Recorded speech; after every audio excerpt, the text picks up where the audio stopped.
All right, we officially got it up. Look at that. Look at that.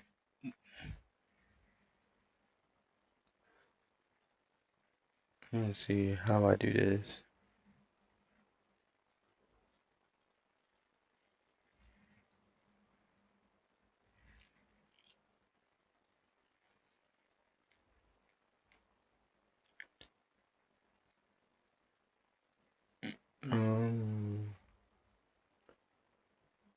There's a way I can look at this, right? Okay.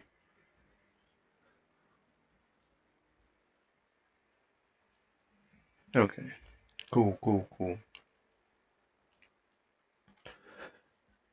This don't work as quick as the other one. But this is how I know demons are real.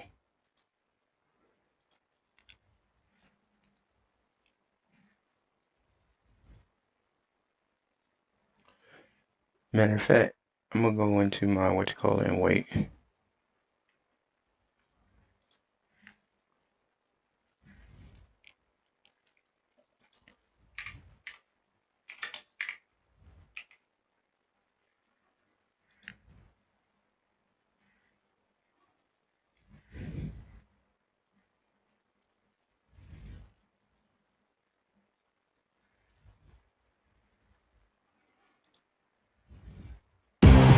Sahad, go deep. Feel protected under our roof, so your family's free to pursue their dreams.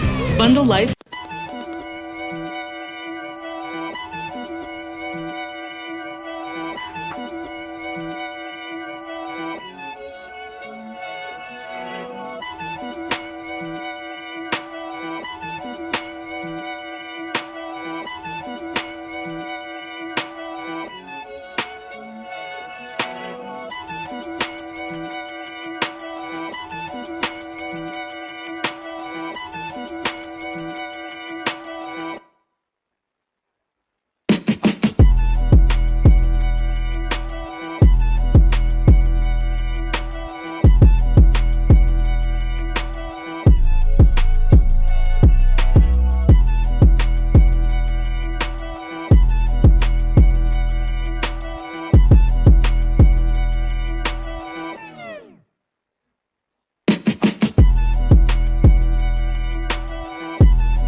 Alright, what's up? So, let's see. So someone told me to watch this guy video, and I was like, at first I was kind of, I guess you could say, skeptical, because I was like, somebody from chat, I don't know who it is, like, I don't know if they follow me or whatever. But then when I looked it up, I was like, whoa, hold a minute, we gotta check this out, because I love stuff like this. Man, y'all, I love stuff like this. Anything that deal with like the spirits, like, I love stuff like this. So the topic was, this is how I know demons are real. And he's a scientist. So when you got a scientist dealing with the spiritual world, oh yeah, you know this is gonna be a good video. So let's check it out. Convinces you that demons are real? Is it primarily the Bible, or are some of these personal encounters that you've experienced? Is that the main source of? The Bible is the primary source, because I can use science to demonstrate that the Bible is inspired and inerrant. So I trust what it's got to say on these matters where I don't have the scientific tools. I do have a number of personal experiences, and I know a lot of people in my church and in my travels around the world, especially what I experienced in the Soviet Union, that persuades me, hey, there's actual evidence that we got here beyond what the Bible speaks about. But would you mind articulating those experiences for me, if you're able to? Yeah, I can do that. I remember speaking in a lecture hall in the Soviet Union. About a quarter of the people in the audience, the moment I walked into the room, they began screaming and yelling at me, and screaming and claiming that Jesus was guilty of vile sexual immorality. Now, I've run into people who take the Lord's name in vain, but typically they stop at accusing Jesus of a grossly immoral behavior. But these individuals didn't do that. Moreover, they were yelling and screaming at the top of their lungs, preventing me even to speak. And what I noticed is the other people in the audience basically said, oh, they're all demon possessed. That's what's going on here. And I said, well, let me come back tomorrow.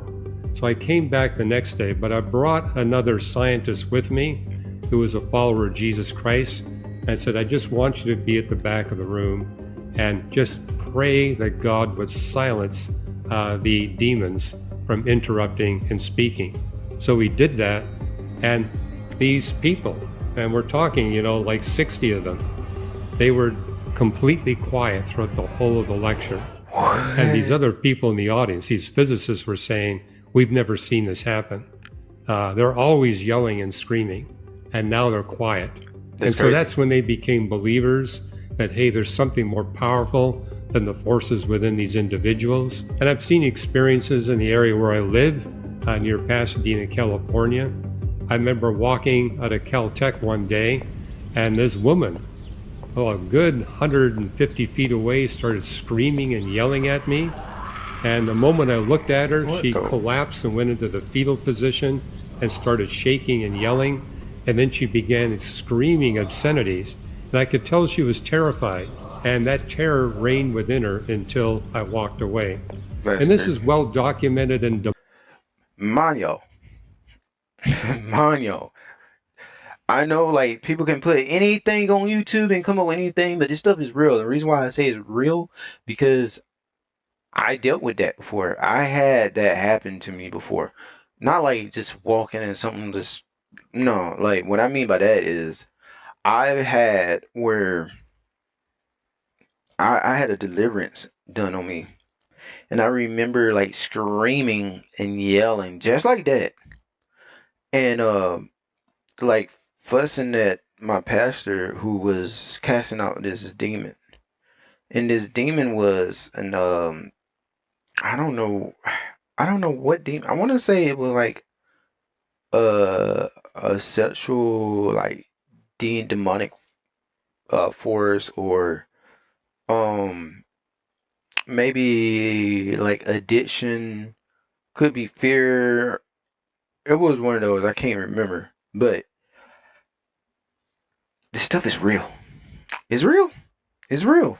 Demonic literature, that these are some of the classic symptoms of somebody who's demon possessed, quite similar to what you read in the New Testament Gospels when Jesus encountered demons. I remember going into a witchcraft coven, and this guy who was the warlock in the coven said, you think you know the Bible? Give me any verse in the Bible, and I got it memorized. In fact, I got it memorized forward and backwards. So I said, you know what? I believe you. But tell you what, pick a verse out of the Bible and explain its meaning to me. He couldn't do it.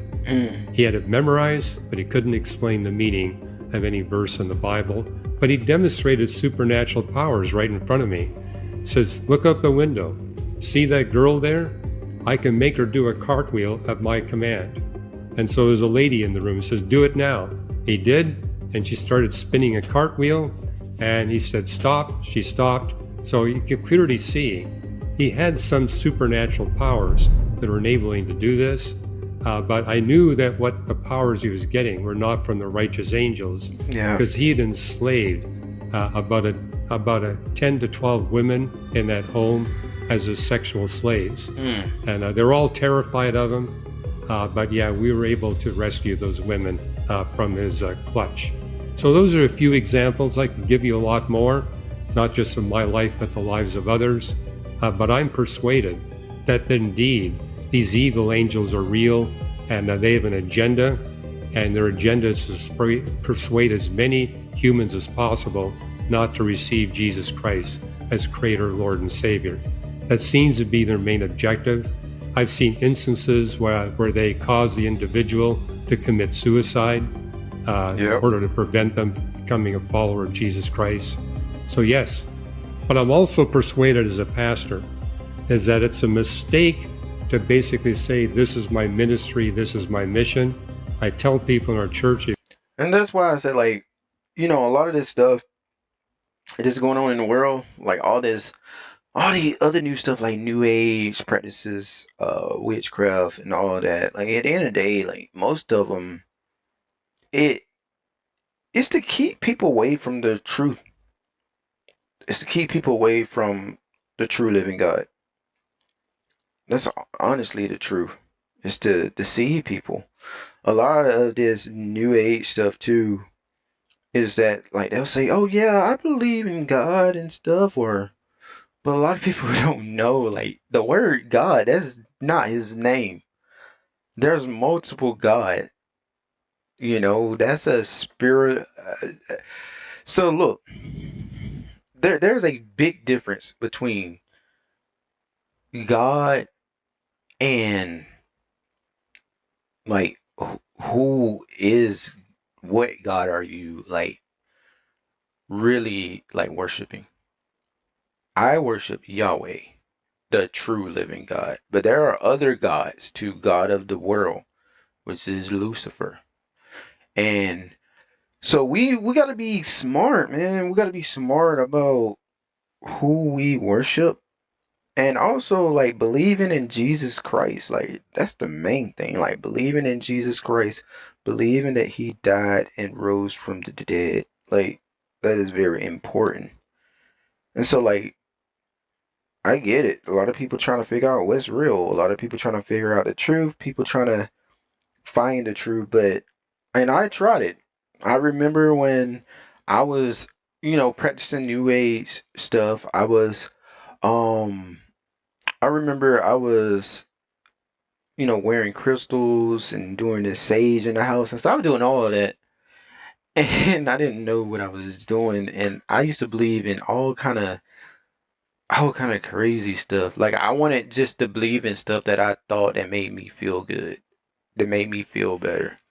But then I had to realize, like, who Jesus was and who God was and why is it important.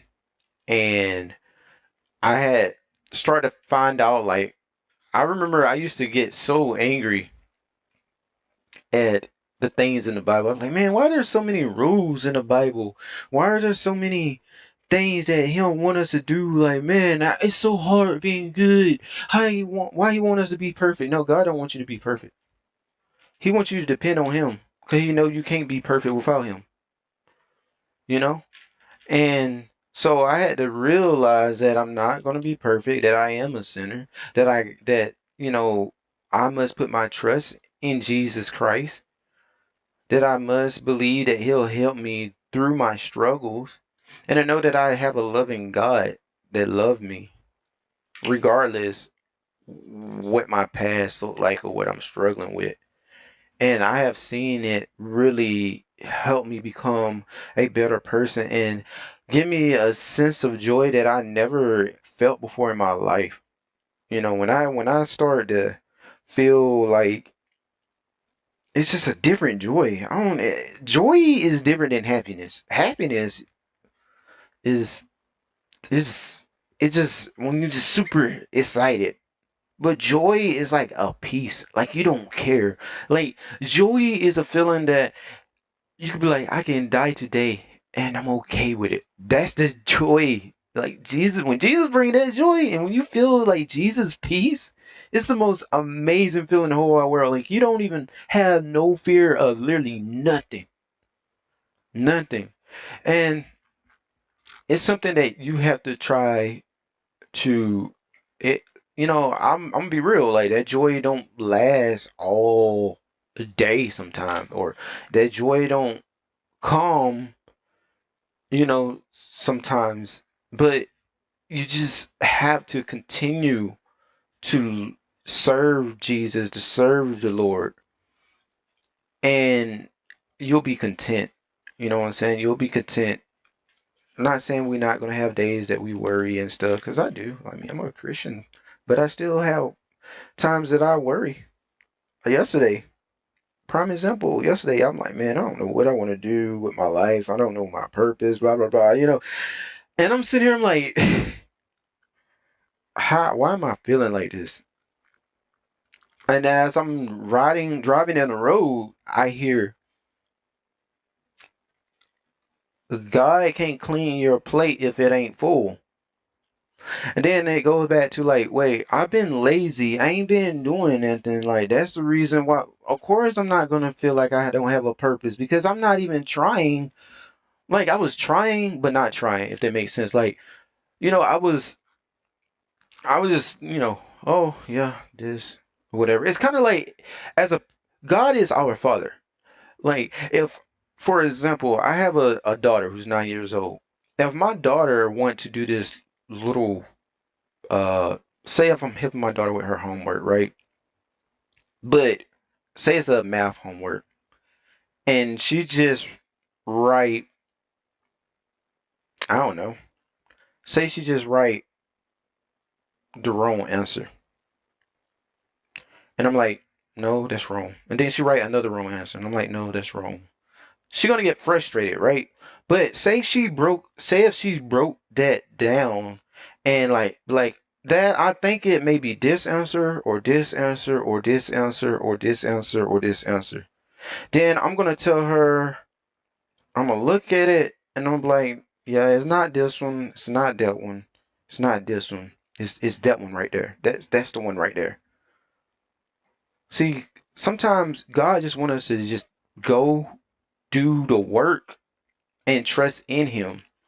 I may got all the ideas, right? I have all the ideas, but if I'm not putting the ideas into action, then how God gonna tell me which one is for me or not? But if I'm trying to put some of the ideas in action, God gonna like explain to me like, okay, that right there, that's not for you. This, okay, you wanna work on houses? Nah, that's not for you. Oh, you wanna do YouTube? Okay. Like, for instance, prime example too. I was doing TikTok and YouTube, and I was doing something else. I forgot what it was. I want to say Facebook. And I had this big growth on TikTok, right? But then I started like kind of failing. I'm like, man. But then I decided, you know what? I'm gonna do a little YouTube, and I started to see something. But the more I did YouTube, like the more joy and peace I got. And it's like God is telling me, son, I want you here on YouTube. I don't want you on TikTok. I never understood it until now. I'm looking back at it. TikTok is about to get banned. TikTok is about to get banned. And y'all, when I was on TikTok, I was doing a lot of messed up stuff at first. Like my TikTok, my whole niche was full of thirst trap when I first started TikTok. And that was before I was like really following the Lord. I was very lukewarm, very in the world. And my whole audience was full of women, you know. But God put me on a platform here on YouTube to not only share His word, but to like learn with others. We on this platform together learning.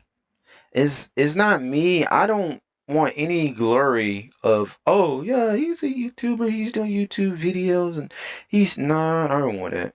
I actually we read Proverbs 15 today, and I learned a lot. And I told people to come in the comment session, and that was the most I read. I'm gonna be honest, that's the most I read in a few weeks. So having a platform like this, being able to share His word and also read His words, like this is building a relationship with God, and also building a relationship with other people. God wants us to love our neighbors, and that's what I'm trying to do on this platform. And KM, if you're watching, I really appreciate you sharing this guy page. Well, I think him, but thank you for sharing this guy, because man, this guy, I like his stuff. Let's see.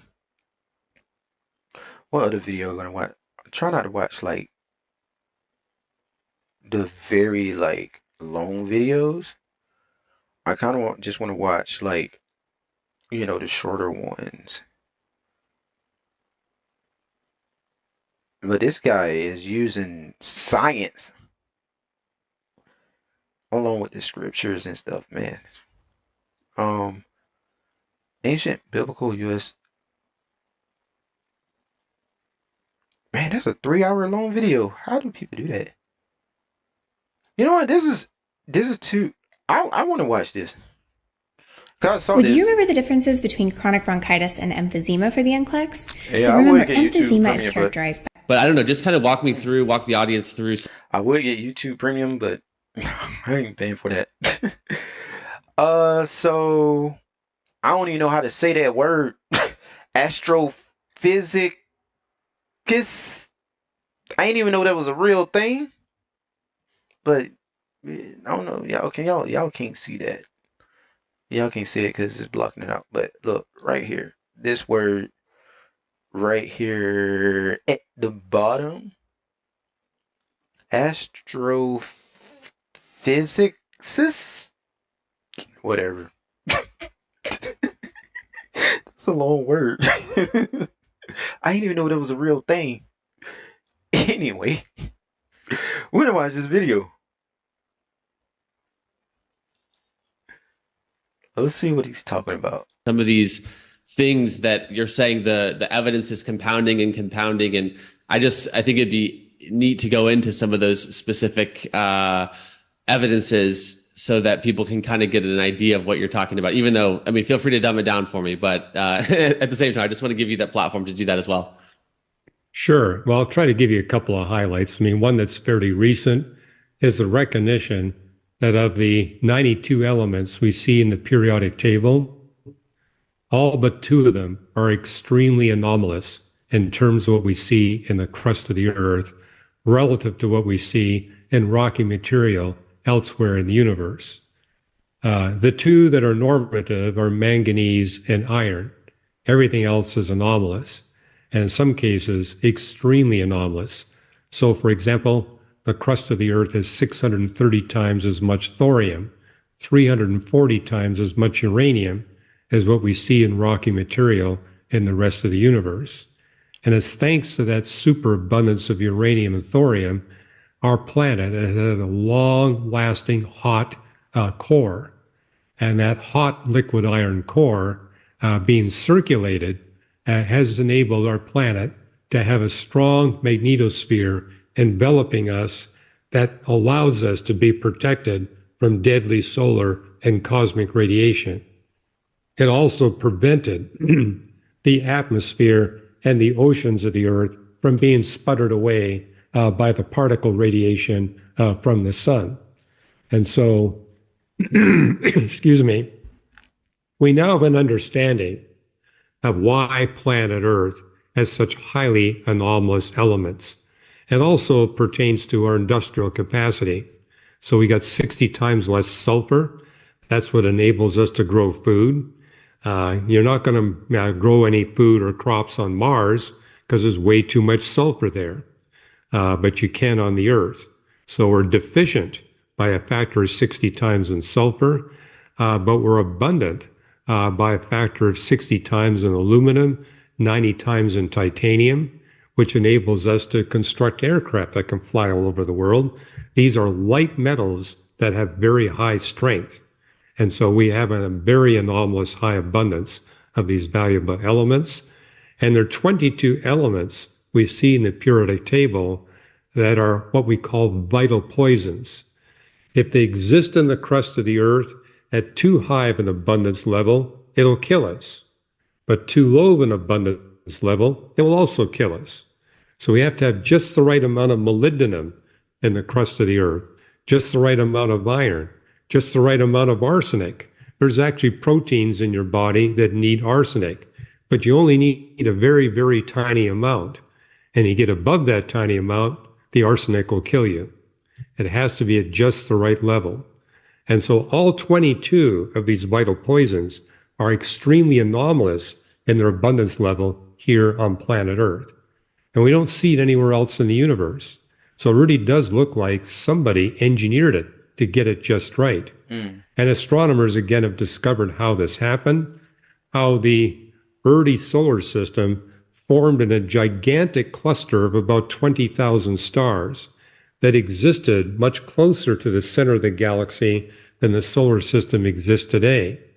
And in that dense cluster of stars, the early emerging solar system got exposed to 3 different kinds of supernova eruption events. It got exposed to neutron stars merging together to make black holes, where these supernova and neutron star merging events happen at exactly the right time and the right distance from the Earth, so that the Earth was not destroyed, but on the other hand, got sufficiently enriched in all these elements and sufficiently depleted in elements that would be a problem. And then when all that enrichment and depletion was accomplished, we got kicked out of the birth cluster and driven to a distance twice as far away from the center of the galaxy. What kicked us out? It was a gravitational slingshot where our solar system was interfacing with 4 or 5 very massive stars that slung us out of the birth cluster. And then when we got to the ideal place for advanced life, we again engaged another 4 or 5, 6 massive stars that halted our movement. And so we were born in the most dangerous part of our galaxy, and we ended up in the safest part of our galaxy, but only after we got enriched. Now, it's also true that our planet Earth is anomalous compared to all the other planets and asteroids we see in our solar system. And that's because our Earth formed in a way incredibly different from the other planets. The other planets formed by gravitational accretion. And our solar system began with 10 planets, not 8. 5 gas giants and 5 rocky planets. 2 of those rocky planets, the Proto-Earth and Theia, collided with one another when the Earth had oceans thousands of kilometers deep. That very deep ocean cushioned the collision so that the Earth was not destroyed. In fact, what happened, most of the mass of Theia got... Man, this guy is smart. I ain't gonna lie, like, I get some of the stuff he's saying, but I'm like, what? This guy is smart. Absorbed into the Earth, so the Earth became bigger, more massive, and denser. There is a debris cloud around the new forming Earth that condensed to make the moon. And so we have this relatively small planet orbited by a gigantic moon that stabilizes the tilt of our rotation axis. It ensured that at the just right time for human beings, we have our rotation rate slowed down to 24 hours. And that 5th gas giant planet, it got kicked out by a gravitational interaction with Jupiter and Saturn. And that gravitational interaction basically slimmed down Mars from being a planet about twice the mass of Earth down to a planet that was only 1/9 the mass of the Earth. This was called the small Mars problem. It took 20 years for astronomers to determine how did Mars get to be so small. But we now recognize if it wasn't for that transformation of Mars, there'd be no possibility for advanced life to exist on planet Earth. Now, I could give you 400 more examples just like that. But that's just one that basically shows us, hey, we live in an extraordinarily fine-tuned universe, galaxy cluster, planetary system. We're orbiting a star that's unlike any other star. One of the things I put in my book, Design to the Core, I show you the luminosity stability of our star, the sun. Then right underneath it, I show you the luminosity stability of the second most stable star we found in our Milky Way galaxy. Our star, the sun, is 5 times more stable than the second best star. And if it wasn't for that extraordinary stability, we wouldn't be able to have this podcast today. Wow. Wow. Wow. There's so many ways, so many directions I want to go with that, but that is truly remarkable. I feel like anytime that science seems to really look into something, that is the trajectory, isn't it? Towards more and more depth and complexity. It's really remarkable. I mean, I know this is not your area of expertise, but even thinking about what the cell was known to be in Darwin's day compared to what it is now. And it just seems like everything that we peer into with more and more sophisticated instruments it just seems like there's just this limitless complexity to everything, and it truly is remarkable. That is crazy, for real. How like everything just like the elements and stuff, it's so perfect. Just enough. Just enough for us to like be able to live on Earth. Like it take for a creator to create something just perfect for us. Like that just that blows my mind. That really blows my mind. And there's a scientist talking about this stuff. Like, man, I like that a lot. Ooh, I know exactly what I want to watch next. I think that's him. Is that him? Yeah, Cliff. Another smart guy. Another smart guy. Let's check out his shorts because I like his shorts.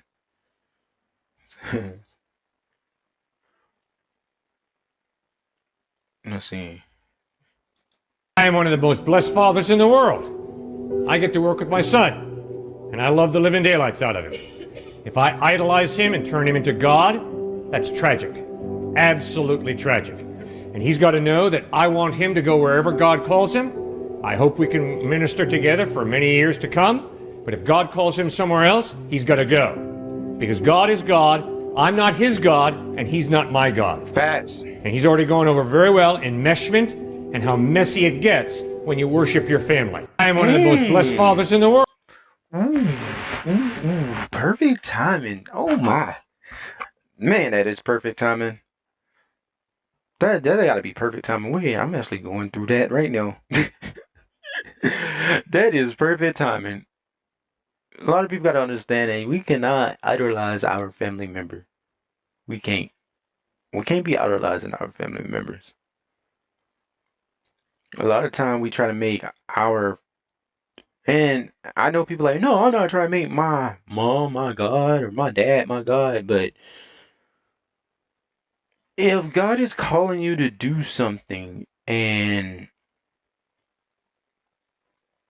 let me put it like this, you can seek knowledge and advice from your parents, especially if they're God-fearing. But you should seek knowledge and advice from God first. And ask God if he could send you confirmation. Because God can use your parents as confirmation. But a lot of time, like especially in marriages, one of the, other than finances and like all the other stuff, like one of the biggest issue in marriages now is like people allowing their parent to be their God in their marriage. People allowing their parent to make decisions for them or to put their 2 cents in on what they should do as a couple and stuff. Like when you do that, you can really ruin a marriage. Because a marriage is between two people, husband and wife, not husband, wife, and mom, or husband, wife, and dad, or husband, wife, and mom, and dad, and stepdad, and or whatever. Like, it's between only two people. And so a lot of time we let our parent like have a say on our marriage, and it can be a tough thing because we look to our parents for advice and stuff growing up. But once you're married, I mean, you can get advice from them, but don't let them be the one that tell you how to do your marriage or how to what to do as far as finances and stuff. You can ask for advice, but you ask God, like, hey, if this is right, confirm it to me. You just don't jump and do everything your parents tell you to do. That'll destroy your marriage. I don't know how long we have been live. I don't know. I wish I can see it, but I thought I had it. Oh, wait. 35 minutes. Okay. That's not bad. Polyamory is considered more normal than a Sunday school teacher. Okay, what? 50 years ago, in order to get a mortgage, you had to show that you were attending church. Now, you can't really get a mortgage if you go to church, it almost seems like. And yet polyamory, open marriages, you just put a pineapple on your door with some Adirondack chairs on the front porch, and it's, hey, welcome, bring in your spouse and let's have a good time. So lust is, it is so in your face right now and so socially acceptable that we see it. Unfortunately, Christianity Today did a study showing that over 75% of evangelicals think that sleeping with somebody who's not your spouse is just fine. So it's growing and growing and growing. And you have to catch that before you just start to rationalize and justify it. Polyamory is considered more... Ooh. That's a ooh for certain people. They, Ooh. Boy. A lot of people get caught up in that, don't they?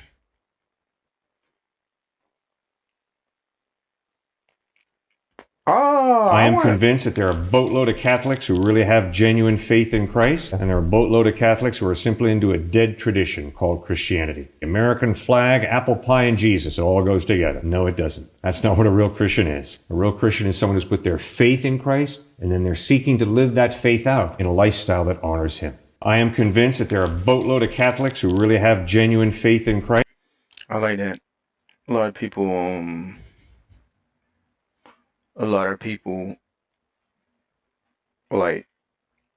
don't know Catholics are Christians. It's just, we gotta get out of tradition, man. Have a relationship with the Lord. I ain't gonna lie, Catholics, hey, some of them be really, they be in it for real. They be in the trenches for real. Hey, some of them are really serious about their relationship with God. I respect them. I respect. I'm being honest. Like, I respect some Catholics. I'm not gonna sit there and be like, "Oh, you're a Catholic." Like, oh, no. Some people, like, hey, they be, hey, them are Christian brothers and sisters too. Alright. But anyway, I'm about to get off. I've been getting a lot of calls, and I guess it's my time to get off. So I just want to go live for a little bit, see who I connect with. I ain't really seen that in the chat. Today been a stale day. But I hope everyone have a blessed day.